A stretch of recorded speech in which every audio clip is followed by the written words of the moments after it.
Guys, welcome back to my channel. I'm Angela Wilson, Perfectly Posh Premier Team Leader of the Pink Flamingos. Today, I'm going to show you guys how to cut a chunk bar. So, super simple. You're going to pop it in the microwave for about 8 to 10 seconds on each side. Then you're going to do another 8 seconds standing up. Some of our newer chunk bars are a little bit softer, so you don't need to microwave them as long. That's why I say 8 seconds. Start lower. You can always add time. You don't want your chunk bar to blow up on you in the microwave, right? It might get kind of messy. This one is our Fantasy That Spring Chunk, and it smells so good. It really does smell so good, and it's got little sparklies in it. You can't really quite see because it's little tiny mica pieces. Anyway, I'm going to put it on my cutting board so it's ready to go. Pop this in the microwave. I grabbed the wrong cutting board, but it'll still turn. And I'm going to go with 10 seconds on the first one. And that's our storage for pots and pans and my awesome Ninja. Okay, now we're going to flip it. And we're going to go with 10 seconds. I like to feel the top of it before I decide if I'm going to go for 8 or 10 seconds again. I like to just kind of know if it's getting too warm. Then I'll go 8 instead of 10. Like I said, you do not want this to blow up. So the center of this is still pretty firm. Now I'm going to stand it up this way.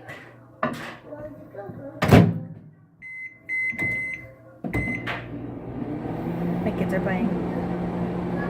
So then I'll show you how to cut it. So you can get a soap cutter. Oh, see, I did 10 seconds and it has started to kind of poof up on me here. So I am done microwaving it. You want to be very careful. I should have done 8 seconds standing it up, but I thought it was firm enough. So you want to be careful as you are doing that. Certain parts of the soap will get very hot and you don't want that to happen. Now we're going to move over to the other area so I can cut. Okay, so I've moved over to my other counter and set up. I am going to get a large knife. Okay, this is going to be a nice sharp knife, a knife that is, this is a Santoku, which doesn't really matter. You just want it to be a large knife for easy cutting. It's much more easier to cut with a chunk bar with a large knife than it is like a paring knife, okay? So what I like to do, I will show you this way, is I cut it here and here, give or take. See if you can see these lines. So I cut it 2 times, so I have 3 long pieces this way.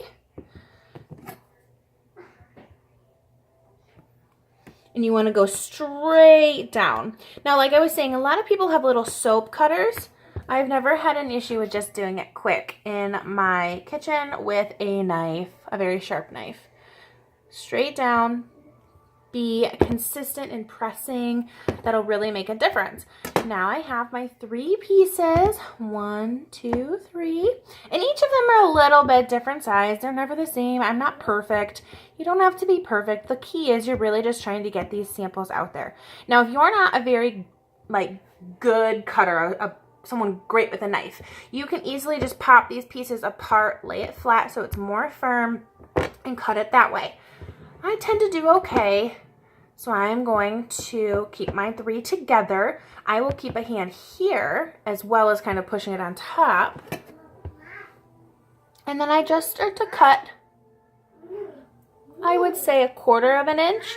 It cuts, it's not like, it's almost like cutting frozen butter, maybe. Like it goes in, it's pretty simple. These guys are crazy. Your soap will sometimes stick to your knife, so you're going to want to push that off. You're sending just enough soap that somebody could get like a full body shower or a handful of hand washes so that they really get a chance to try, but it's not too much, you know? And ta-da! And like I was saying, you can cut them individually, you can cut them all together like this. It's really up to you. I love how you can see inside the chunks. They're so pretty. There's so much stuff in here. So much good stuff in here.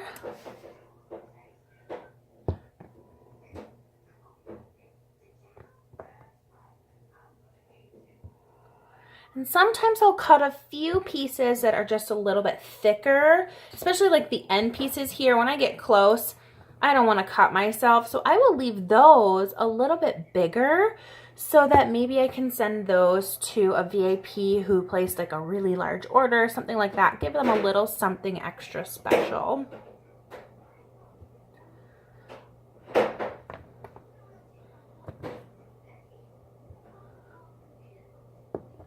In the end, when I'm very careful or I'm cutting strictly for samples, straight up, no extra chunks or sampling or anything like that, like this, I'm going to leave that just like that.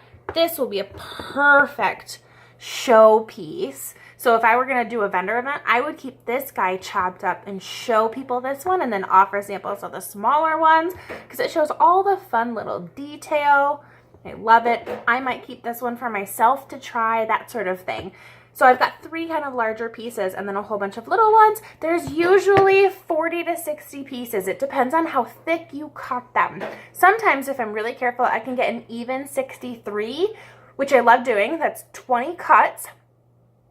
And with 20 cuts, you get 11 pieces, per, and then you're at 63, and I love doing that because a sticker sheet has 63 and I don't have to do any less or any extra. It's just one sheet and it's super easy. So that is how I cut my chunk bars.